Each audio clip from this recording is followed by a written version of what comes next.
नमस्कार दोस्तों, स्वागत है आप सभी का हमारे एक और नए वीडियो में। तो दोस्तों, आज के इस वीडियो के माध्यम से आपको बताने वाले हैं कि प्रधानमंत्री के तहत एक वेबसाइट लॉन्च की गई है, जहां से आप 10,000 से लेकर 50,000 रुपये तक का लोन ले सकते हैं, वो भी दोस्तों बिना ब्याज के।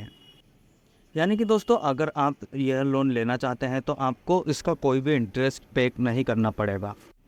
और यहाँ दोस्तों, आप आपके ज़रूरत के हिसाब से 10,000 रुपये से लेकर 50,000 रुपये तक का लोन ले सकते हैं। ये जो योजना है दोस्तों, यह योजना खास तौर पर स्ट्रीट वेंडर्स लोगों के लिए निकाली गई है। तो दोस्तों, इस वीडियो में मैं आपको इस लोन के बारे में पूरा स्टेप बाय स्टेप बताने वाला हूँ। लेकिन दोस्तों, वीडियो को स्टार्ट करने से पहले मैं आपसे ये रिक्वेस्ट करना चाहता हूँ कि अगर आपने हमारा यूट्यूब चैनल सब्सक्राइब नहीं किया है तो प्लीज़ सब्सक्राइब करें और शेयर करें। तो चलिए दोस्तों, बढ़ते हैं पूरी प्रोसेस की ओर। दोस्तों, सबसे पहले आपको अपना मोबाइल या फिर लैपटॉप के किसी भी ब्राउज़र को ओपन कर लेना होगा। यहाँ आपको सबसे पहले स्वनिधि सर्च कर लेना होगा। जैसे ही आप स्वनिधि सर्च करोगे तो इसके वेबसाइट का जो ऑफिशियल लिंक है वो आपके सामने आ जाएगा। यहाँ पे दोस्तों जो पीएम स्वनिधि है, इसी पर आपको क्लिक कर देना होगा। उसके बाद पीएम स्वनिधि का जो ऑफिशियल वेबसाइट है वो आपके सामने कुछ इस प्रकार ओपन हो जाएगा।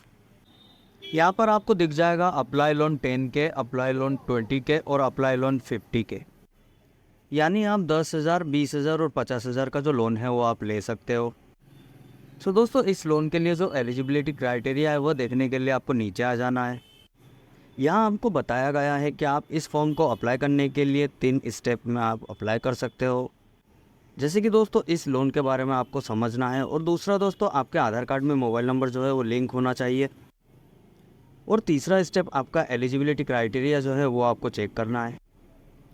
तो दोस्तों, यहाँ पे आपको ऊपर दिखाया गया है कि इतने लोगों ने जो लोन के लिए अप्लाई कर चुके हैं। उसके बाद इतने सारे जो लोगों को यह जो लोन है वो सैंक्शन हो चुका है, और इतने सारे जो लोग हैं उनको डिस्ट्रीब्यूट भी हो चुका है। और यहाँ पर दोस्तों जो रिटर्न है वो भी आपको देखने के लिए मिल जाता है, और जो लोन रीपेड हो गया है वो भी आपको देखने के लिए मिल जाता है।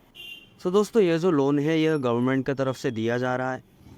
यहाँ पर दोस्तों सेकंड टर्म के लिए भी इतने लोगों ने अप्लाई कर दिया है, और इतने लोगों को सैंक्शन हो चुका है।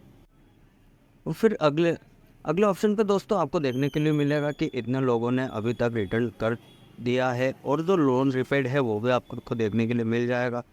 थर्ड टर्म्स के लिए भी दोस्तों इतने लोगों ने अप्लाई कर चुके हैं, और उसके बाद दोस्तों इतने लोगों को जो यह जो लोन है यह ऑलरेडी सैंक्शन हो चुका है। और साथ ही साथ दोस्तों लगभग 10,000 लोगों के आसपास यह जो रकम है यह चुका दिया गया है। यहाँ दोस्तों लोन को अप्लाई करने के लिए आपको ऊपर की ओर स्क्रॉल कर लेना होगा। यहाँ लोन को अप्लाई करने के लिए यहाँ पर आपको ऑप्शन दिखाई देगा अप्लाई LOR कम लोन। इस ऑप्शन के ऊपर दोस्तों आपको एक बार क्लिक कर देना होगा। इसके बाद आपके सामने कुछ ऐसा इंटरफेस आएगा। यहाँ पर आपका जो मोबाइल नंबर है यह मोबाइल नंबर फिल कर देना होगा। उसके बाद I am not a robot पर क्लिक करके रिक्वेस्ट OTP पर क्लिक कर देना होगा। उसके बाद आपके मोबाइल में जो OTP प्राप्त होगा उस OTP को इस बॉक्स पर फिल करके वेरीफाई OTP पर क्लिक कर देना है। उसके बाद आपके सामने कुछ ऐसा इंटरफेस ओपन हो जाएगा। यहाँ दोस्तों आपसे पूछा गया है कि क्या आपके पास आधार कार्ड है, do you have Aadhaar card. क्योंकि अगर आपके पास आधार कार्ड नहीं है तो आप इस लोन के लिए अप्लाई नहीं कर सकते हो। उसके बाद कैटेगरी में आपको 2 ऑप्शन दिए गए हैं, जैसे कि C और D। उसके बाद आपको इन दोनों में से कोई भी एक ऑप्शन को चूज़ कर लेना है। जैसे कि अगर आप पेरी अर्बन या फिर रूरल एरिया में बिज़नेस करते हो तो आपको नीचे वाला जो ऑप्शन है उसे चूज़ कर लेना होगा। उसके बाद आप नेक्स्ट बटन पर क्लिक कर देंगे तो आपके सामने कुछ ऐसा इंटरफेस आ जाएगा। यहाँ पर आपका जो मोबाइल नंबर है वो शो हो जाता है, और नीचे के बॉक्स में दोस्तों आपका जो आधार कार्ड है उसे फिल कर देना होगा। फिर I am not a robot के ऑप्शन पर आपको क्लिक कर देना है। उसके बाद दोस्तों नीचे आपको 2 ऑप्शन दिख जाता है, एक तो वेरीफाई विद OTP और दूसरा जो ऑप्शन है वो वेरीफाई विद बायोमेट्रिक। तो दोस्तों हमारे पास जो बायोमेट्रिक डिवाइस है वो तो नहीं है, तो इसलिए हम वेरीफाई विद OTP का ऑप्शन पर क्लिक कर देंगे। जैसे ही हम वेरीफाई विद OTP पर क्लिक कर देंगे तो हमारा जो मोबाइल नंबर है उस पर एक OTP आ जाएगा। जैसे ही OTP आ जाएगा दोस्तों तो OTP को इस बॉक्स के अंदर फिल करके वेरीफाई के ऑप्शन पर क्लिक कर देंगे। उसके बाद दोस्तों आपके सामने कुछ ऐसा इंटरफेस आ जाएगा। यहाँ दोस्तों आपको दिखाया गया है कि आपका जो आधार कार्ड है वो वेरीफाइड हो गया है। उसके बाद आपको स्क्रॉल डाउन करके नीचे की ओर आ जाना होगा। यहाँ पर दोस्तों आपका जो इन्फॉर्मेशन है वो फिल करना है। यहाँ पर सबसे पहले आपको आपका जो स्टेट है वो चूज़ कर लेना होगा, और फिर आपका जो टाउन एंड डिस्ट्रिक्ट है वो चूज़ कर लेना है, और फिर आपका जो यूएलबी है यानी कि आपका जो म्युनिसिपल कॉरपोरेशन है आपको उसे चूज़ कर लेना होगा। उसके बाद आपका जो वार्ड का नाम है और वार्ड नंबर है वो फिल कर देना होगा। जैसे ही आप वार्ड का नाम और वार्ड का नंबर फिल कर दोगे तो आपको नीचे की ओर मेंबर ऑफ सीआईजी के ऑप्शन पर आपको यस या फिर नो कर देना होगा। उसके बाद जेएलजी के ऑप्शन पर भी आपको यस या फिर नो कर देना होगा। उसके बाद आपके आधार कार्ड में आपको जो नाम और डेट ऑफ बर्थ है वो ऑटोमेटिकली दोस्तों फेच होके आ जाएगा। साथ ही साथ दोस्तों आपका जो मोबाइल नंबर है वो भी ऑटोमेटिकली फेच होके आ जाएगा। यहाँ पर आपके फादर का नाम या फिर स्पाउस नेम आपको डाल देना होगा, और साथ ही साथ दोस्तों आपका जो मैरिटल स्टेटस है वो आपको फिल कर देना होगा। और दोस्तों यहाँ पर आपका जो कैटेगरी है जनरल, एससी, एसटी, ओबीसी वो आपको फिल कर देना होगा।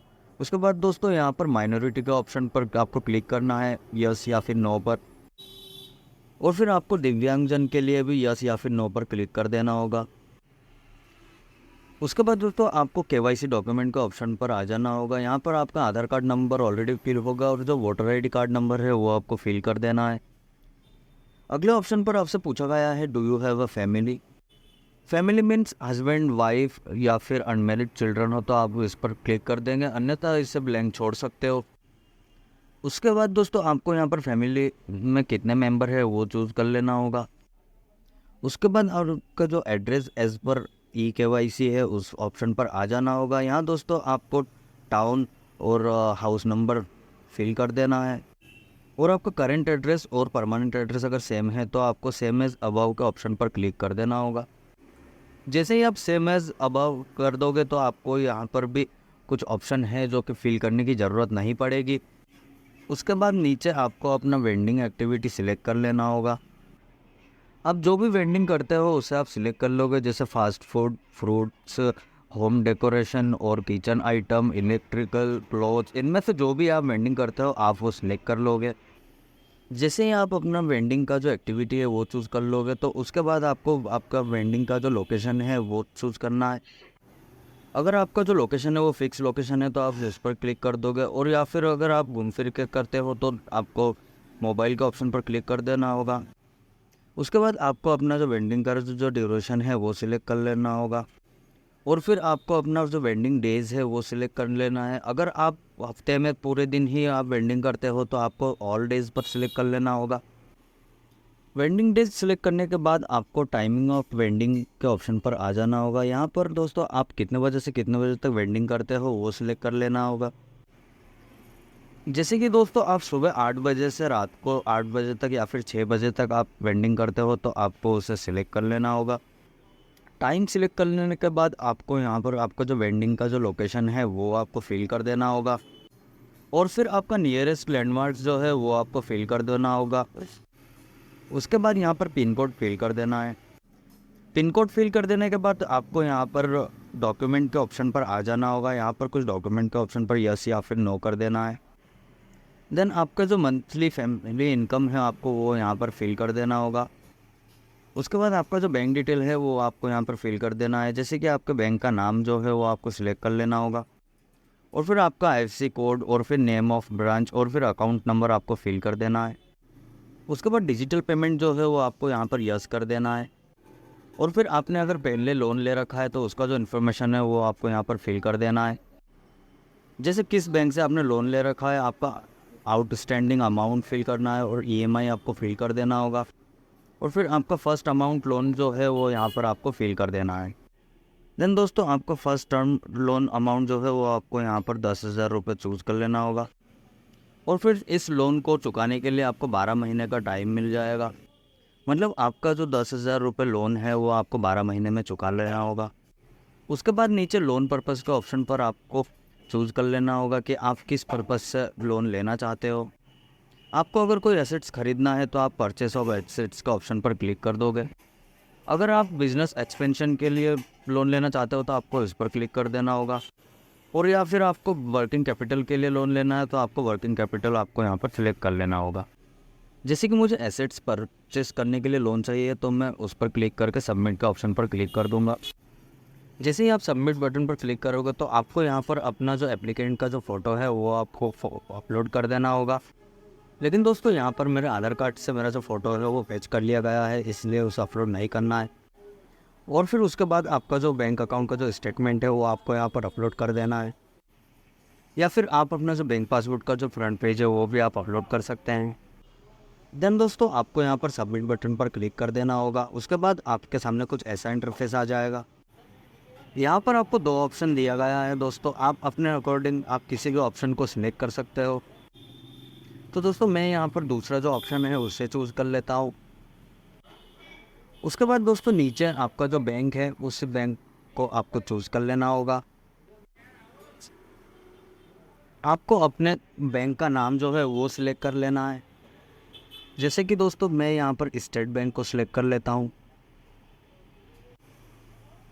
जैसे ही दोस्तों आप अपने बैंक का जो नाम है वो सिलेक्ट कर लोगे तो उसके बाद आपको अपना जो प्रीफर्ड ब्रांच है वो सिलेक्ट कर लेना होगा। आपके नियरेस्ट में जो भी बैंक पड़ता है दोस्तों आपको वो सिलेक्ट कर लेना है। जैसे ही दोस्तों आप अपना जो नियरेस्ट बैंक चूज़ कर लोगे उसके बाद आपको टर्म्स एंड कंडीशन के ऑप्शन पर क्लिक कर देना होगा। उसके बाद दोस्तों आप देखोगे कि आपके सामने एक डिक्लेरेशन फॉर्म आ चुका है। इसे दोस्तों आपको ध्यान से पढ़ लेना होगा और सबमिट बटन पर क्लिक कर देना होगा। उसके बाद दोस्तों आपका जो एप्लीकेशन है वो सक्सेसफुली सबमिट हो जाता है और यहाँ पर आपका जो एप्लीकेशन नंबर है वो भी आपको देखने के लिए मिल जाता है। इस एप्लीकेशन नंबर को दोस्तों आपको संभाल के रख लेना होगा। इससे आप फ्यूचर में कभी भी आप अपने जो एप्लीकेशन है उसका स्टेटस चेक कर सकते हो। इसके साथ में दोस्तों आपने जो भी बैंक सिलेक्ट किया है उनके तरफ से दोस्तों आपको कांटेक्ट किया जाएगा और आगे का जो भी प्रोसेस रहेगा दोस्तों वो चालू हो जाएगा। और ये जो लोन अमाउंट है दोस्तों ये आपको 12 महीने में चुका देना होगा, जो कि दोस्तों बहुत अच्छा लोन निकाला गया है गवर्नमेंट की तरफ से। तो दोस्तों आज के इस वीडियो में बस इतना ही। आशा है कि दोस्तों आपको मेरा ये वीडियो पसंद आया होगा और अगर पसंद आए तो दोस्तों प्लीज़ लाइक करें, सब्सक्राइब करें, शेयर